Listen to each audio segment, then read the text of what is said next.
Good morning, good afternoon, good evening, wherever you are, whatever you're doing, and welcome to another episode of Post-Conference Presser for Anfield Index. 9 o'clock, Arne Slot was up, wasn't he? At the AXA ahead of Liverpool's home game, a Saturday 3 p.m. We don't get too many of those against Brighton. Almost bill it as the return leg, you could a little bit, but it's not really. But we are excited. We are ready.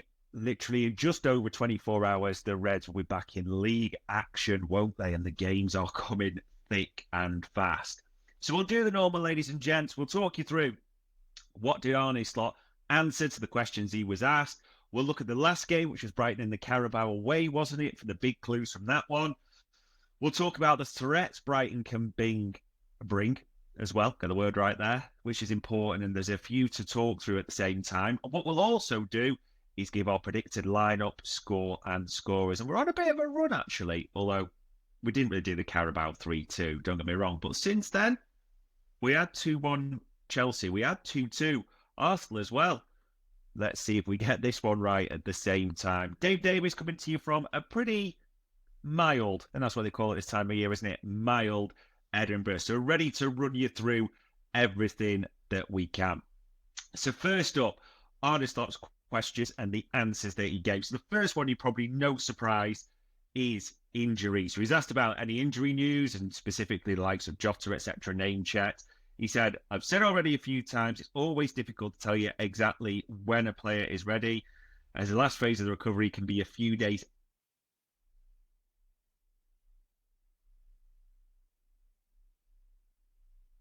extra. Not there before the Chiesa and during the international break, where he was honest and said Chiesa is not back before the international break.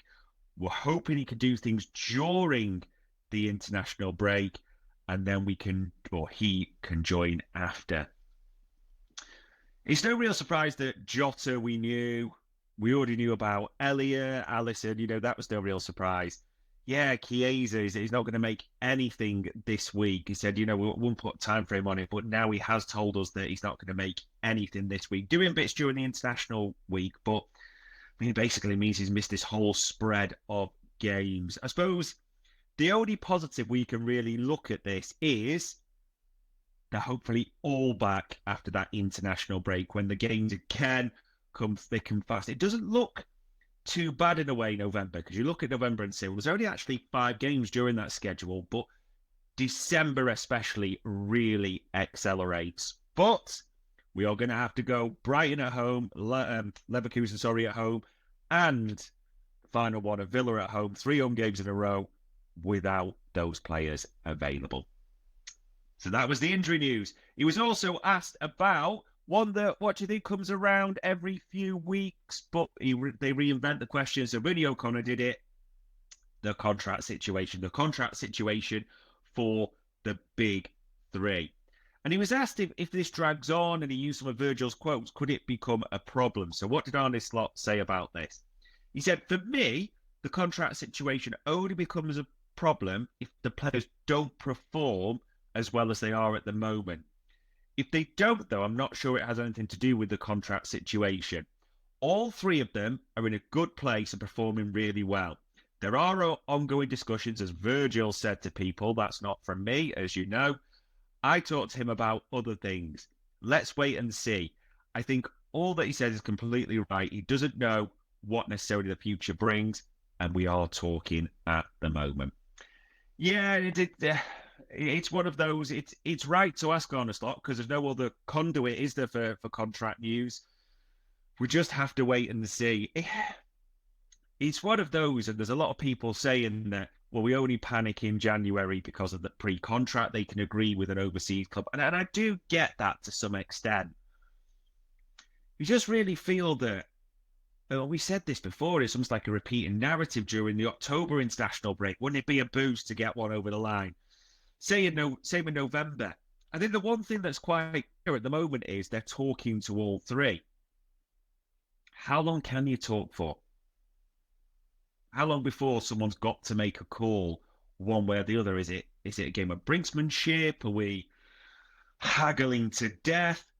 There's just no real way of knowing, is there, in that regard? But yeah, we just have to wait and see. But It's not that far till January. It's the 1st of November today. So in 2 months' time, Virgil van Dijk, Trent Alexander-Arnold, and Mo Salah can sign a pre-contract agreement with an overseas club. Just let that settle for a minute. 2 months' time. A lot needs to happen in those 2 months, eh? But that was the answer that Arne Slot gave. He was also asked, does he learn more about his squad because they're competing now on all four fronts, in this recent period? He said, well, I learn every day, and I've not been with this team as long as I have, so that's how it works. The Chelsea game was something that I learned from, that they could sit deep and defend the lead. The way they came back against Arsenal was really strong, and especially after the amount of games, they're still available and able to play good football. Also, the players that haven't played that much have had an impact on our team as well, and we will really need them during the whole season. It's great to see they're on a level they can play for us already. I think that's fair. We talked about this. We didn't control the game against Chelsea, but I like the fact we could show we could battle it, because it's been all about control, possession, being in the right places, etc. Completely correct. But that was a good performance in that regard, as Slot calls out rightly there. Also, the Arsenal game, a game of real periods, and we didn't play well for a lot of it. But he, I think, will have learned a lot from that, especially the end of that first half, where he probably could have made his changes or his amendments to the team a bit earlier, but also the way they fought back. So he will be learning a lot. And he's right that he checks the players that come in, because Gakpo comes in, look how well he did. Will Diaz drop out? We'll come to that as well for Saturday. Endo came in and did well. Tyler Morton came in and did well. Connor Bradley-ish. And I won't speak too much on Jarell Quansah, but what we're saying at the moment is right to say a lot of the players that are coming in, and this has been a general consensus over the source of the season. Darwin Núñez has had an impact recently. Kostas Tsimikas has had an impact recently. Curtis Jones has definitely had an impact as well recently. Essentially, when a player is coming in, there is that bit of rotation. The level's not dropping from the team, isn't it? Which is always a great sign of the coach's ability, but of his coaching at the same time. So much to like there in what we're seeing. There was a bit about Hazila and praising him, but I'm not going to speak about Brighton a bit later. What he was asked about was his changed formation, and the way we almost had two false nines the other night, didn't we? In Jones and Szoboszlai, and it was almost a bit reminiscent of his first ever game, the first ever pre-season, because he has done a formation like that before. So what did he say about this? He said, well, the front line was good. We could play two of our regular starters in Gakpo and Diaz still. They had an impact on the score sheet, as you know. The way we filled in the number 9 position was interesting to see, because it worked out really, really well in the end. I prefer if we play with a real 9, but it's now maybe a real possibility if we have injuries. Although with Jota, who's maybe a bit of a 9.5, we implemented that style already. To play with Curtis and Dom, who are definitely midfielders, whereas Diogo is a striker. It was good to score 3 goals, though, without a number 9. I don't think he's got any desire to see this formation again. It's interesting. The 4-2-4, as you want to call it, without the ball has worked so well this season. I mean, there's been recent criticism, maybe be a bit harsh, but analysis of it that, like Arsenal, when they dropped an extra midfielder in, like when Chelsea went up, Gusto moved up, or they dropped an extra midfielder in at times, we were getting outnumbered in there, and it's a lot to ask of the likes of McAllister and Gravenberch. However, the underlying stats are pretty good, people. If you look at the XG against, the XG conceded, there's just a general lack of goals conceded as well. And I know people are going to talk about what Chelsea scored and Arsenal scored too. I mean, they're tough opponents to start with. Let's just be clear on that completely. And also, if you think Arsenal's, it's the ball over the top, isn't it? And Saka burning Robbo is one of them, a key thing to call out. The set piece is the other. It wasn't, I think, like they broke us down completely in that regard. So there's still a lot to like, but I think this whole sort of 2 false 9 formations, it was just necessity at the time, wasn't it? On the first game of pre-season, there's no attackers available. In this one, you could have pushed Gakpo into the middle, but probably been wrong because look how well he did from the left-hand side. So I don't think it could be played, but I don't think he's got any desire to show this at all. We'll see.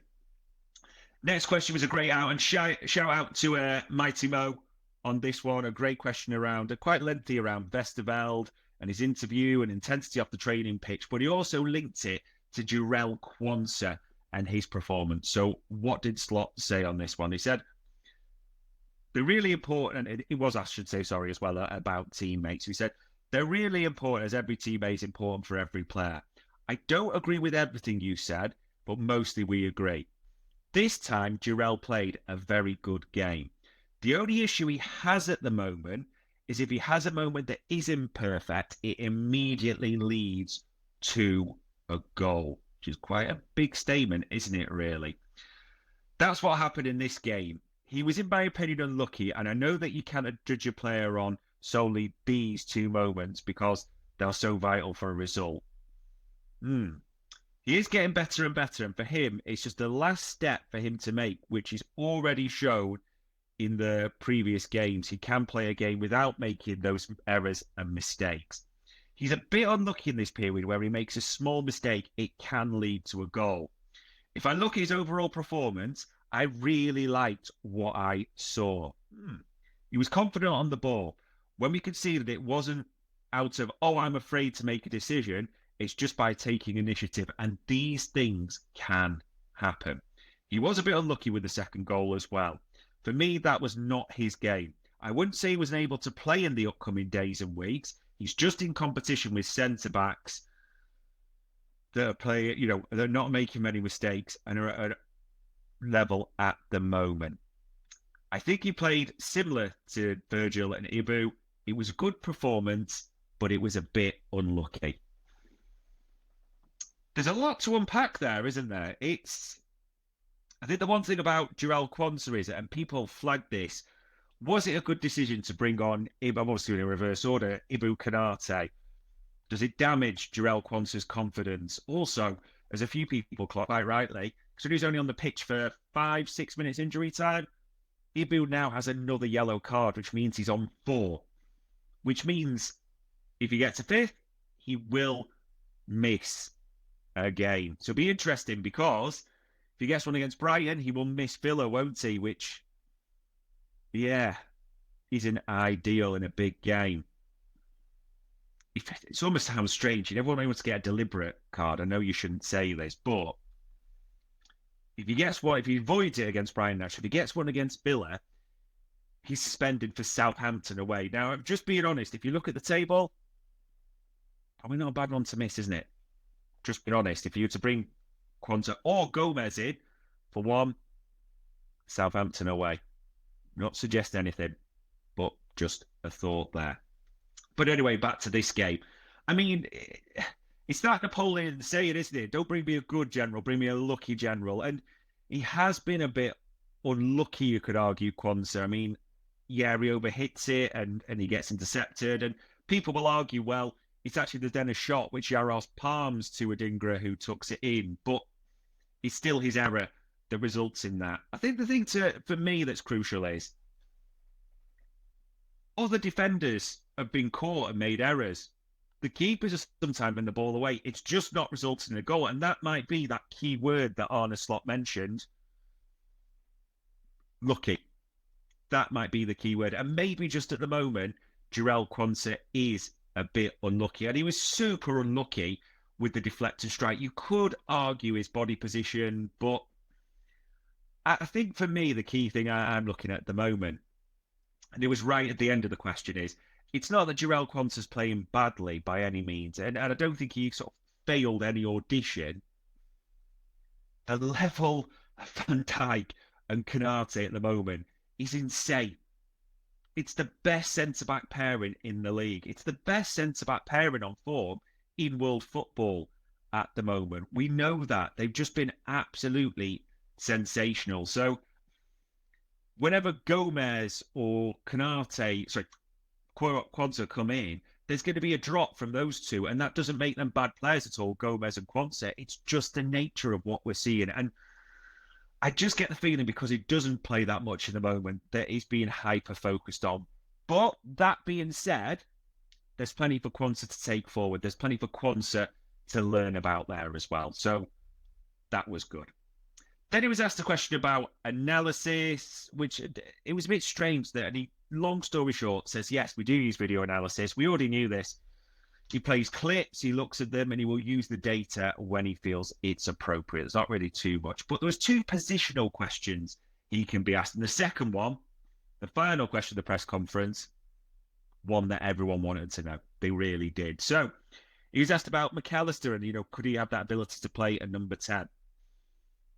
He said he was a player that could play in all three positions and he's comfortable in all of them. We saw him a lot at Brighton. He played in the double six a few times as well, and some moments at a number 10, so we know he can play both. Our midfield plays a bit in between. It depends how dominant we are, if he's the second 10 or has to be the second 6. He's comfortable in both phases. He can help a lot with us bringing out the ball from the back and also making the difference close to the 18-yard box. We'd like to see him in both situations as much as we can. And he did also say that Ryan is almost always the deepest and Dom or Curtis can play a bit higher. He's in between. A good question, actually. I think it's important to ask. It was interesting. A lot was made of Alexis McAllister after the Arsenal game and his lack of leg, shall we say, that expression that he's not a piano carrier. You need 8 to carry it, 3 to play it, as they say. I think that's a bit harsh. I think that's just the nature of the game. And people said, maybe he could be pushed up a bit higher. But I think it just is what it is. For me, he's still our best midfielder. He is the one that can play all three. Gravenberch is having an amazing season so far. You're not going to change that. I think you saw maybe a bit against Arsenal. It wasn't just one player. It was more the system as well. But what you lose if Szoboszlai doesn't play, especially higher for that pressing game. So by definition, McAllister is going to fall in between. And he really can help Gravenberch so well in the double six. He really can make the difference. I mean, people have almost missed this, but this season, there's been a few incredible passes that McAllister's made that just haven't resulted in goals. That's all. But clever little passer. He does have a unique skill set, McAllister. And for me, he's the best midfielder we have. Simple as that. So he's going to be in the team. What position he plays, that is up to Arne Slot. And the final question, this was going to come around the left-back situation. He was asked if it was almost a dilemma, and it was a good question by James Pearce. A shout out to him for this. He said, I wouldn't say it was a dilemma. You're maybe a bit focused on the left-back position. The left wing we've rotated, the number 9 we've rotated, and the midfield we've rotated. It probably has to do with Robbo's pre-season. He had none as he came back injured from the Euros, so he missed pretty much all of it, which was for most 2 weeks, but for him, it was a few days. Costas did really well in that period of time. It has to do with quality too. Costa quality that Costas brings, and Robbo that was missing pre-season. That's why we rotated from the start. There was no time to build him up to playing 3 games in a row. That was difficult because he's missed out on pre-season when others were there. It was good for him to play Arsenal and then Brighton, and it's good for him to get into the rhythm of playing. I've got to be completely honest on this. I think it was a good answer from Arne Slot, and in essence, it was a defence of Andy Robertson, I think, and laying that suggestion like, no, it's pre-season, the lack of it Robbo's had, his injuries from the Euros, that's played a part. That might be mitigation, I think it's fair to say. We shouldn't just ignore that or brush that off completely. There is the element that Costas played pretty much all the pre-season, so he's used to the system and that's helped him so far.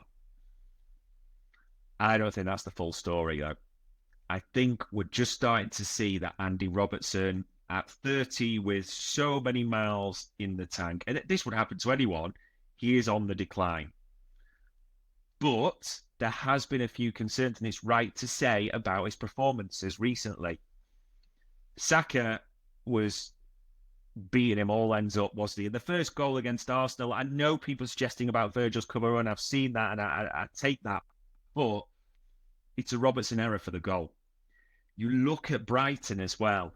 I mean, he's beaten 4 times, isn't he? Like Lamptey, Dingra, we're almost taking it in turns there. He didn't have, that's 2 bad games in a row.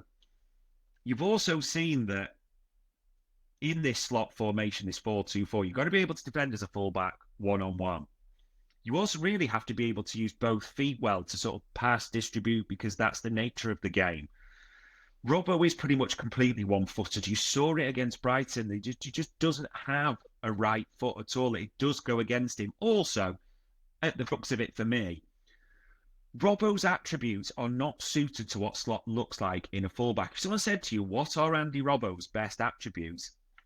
They are the bombing on, they are the overlap, they are getting up and down that line, that intensity, and making chances. We have seen Robbo, when he's talking Robbo at his peak, double figures for assists. You talk about Andy Robertson as a fullback that generates chances. Not always will see this, especially without the ball in this slot system. It's not to sort of belittle bemoan Andy Robertson in any way. You know, he's still a part of the leadership group. But, as I suspect, Kostas Tsimikas will start on Saturday as first choice left back for all the right reasons. That's just how I see it, ladies and gents. But that was the Q&A from Arne Slot. And we move on to the Brighton clues. The last game, I mean, this was a fascinating... It's quite fun in a way. Maybe because I wasn't, let's say, fully invested. Maybe that's the wrong word. It's the 4th out of 4 competitions importance-wise. But we won a day out at Wembley. But then also, this is where I'm slithering here, you're going to call me hypocritical, quite rightly. I want a day out at Wembley. I want to win a trophy. They're amazing things. But I don't want this to affect us later on in the season and think, you know, because look at, it was a massacre like Platoon. Look how much it cost us to win the Carabao, all the injuries, the kids playing, all those types of things. So there's that at the same time as well. So I'm swithering on this one. But let's just talk about the Brighton game. I mean, 3-2, Cody Gakpo, a double. Luis Diaz, the match winner. So if anything, it's great to see the 2 left wingers absolutely killing it at the moment. And I think it's important to say, because some people I've seen this starting to go, well, that means you've got to play Cody now. Because I would start Gakpo against Brighton, but the impact of having 2 is brilliant. Let's remember this. Let's absolutely remember this. Diaz was pretty poor against Arsenal. Gakpo came on, and with, you know, Kostas and Szoboszlai made a difference. But against Chelsea, Gakpo started, and he was pretty poor. And when Diaz came on, that made a difference as well. So before we start going on, one's got to definitely start ahead of the other. One thing I like about this at the moment is they can alternate, and one can come on if the other isn't doing the business. I think that is really, really important to say in this one. So that's where I stand on it at the moment. I mean, the clues are probably in who didn't play and who came off. Szoboszlai comes off, which makes you think he's going to start ahead of Jones. McAllister comes on late. Salah comes on late. Nunes comes on late. They're going to start. Robbo plays, so he's not going to... It's almost delete as applicable. We talked about the false 9 as well. I just think that was the nature of the system, and that he didn't want to risk anyone. Okay? So that's just the key things I saw, the clues from Brighton. What does worry me, ladies and gents, is the Brighton threat. Don't be thinking this is any type of easy game whatsoever. I mean, they are 6th in the league, and they're only 2 points behind Arsenal. Remember, everyone's praising Arsenal and going crazy for them. 6th in the league, but only 2 points behind Arsenal. Oh, and by the way, they've been to the Emirates this season. And by the way, they got a draw there as well. This is no easy game whatsoever. I mean, they're 9 games. They've only been beaten once. They've won 4. They've drawn 4. This is not an easy side to beat. Don't think this is one of those bankers or games you pit. I think this is going to be really hard. They've also come and got draws at Anfield before. 2-2 from 2-0 down. 3-3 that season when Trossard got a hat-trick. Even last season, it was 2-1 when Welbeck scores early and Diaz gets the winner. This is not going to be an easy game at all. I suspect Anfield's going to be really needed in this one. You talk about the threats as well. Welbeck's got 6, having a real Indian summer late in his career. It's interesting that news that came out about it, wasn't it? That Ten Hag was looking at getting him. So don't ignore him as a threat. Scored last season at Anfield. Adingra's got 4.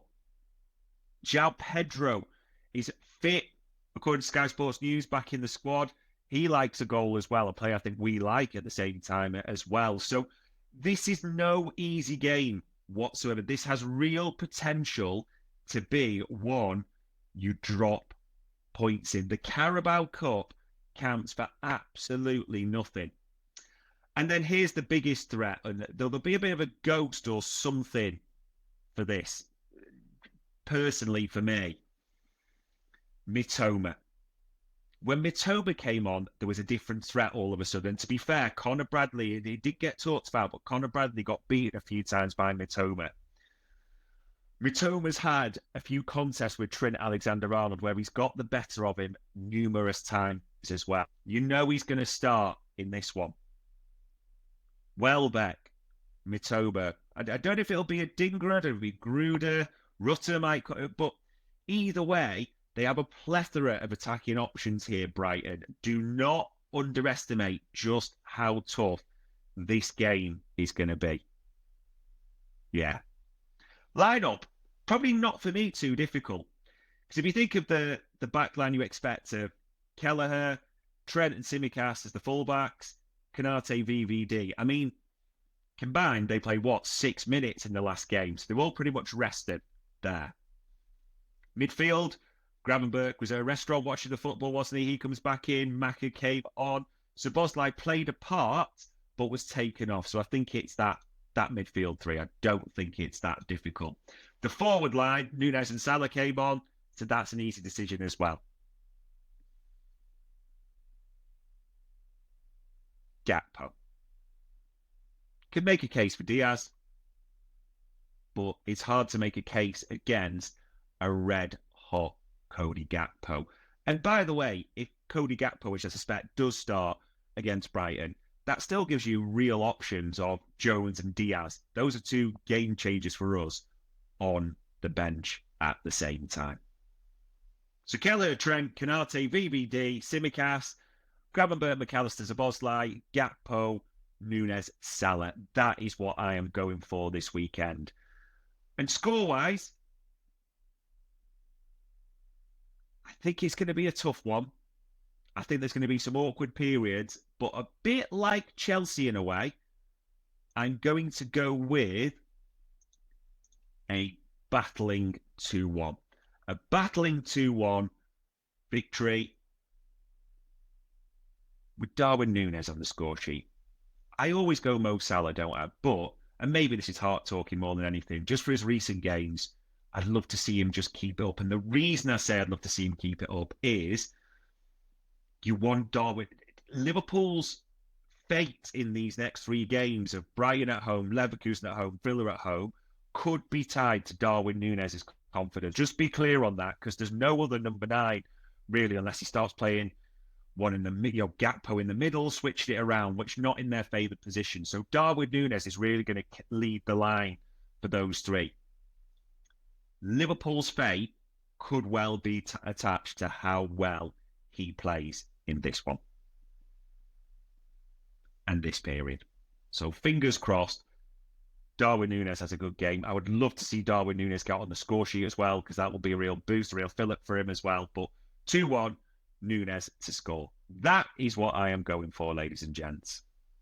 But on Friday, the 1st of November, enjoy your day, enjoy the game tomorrow. That was another post-conference presser for Anfield Index.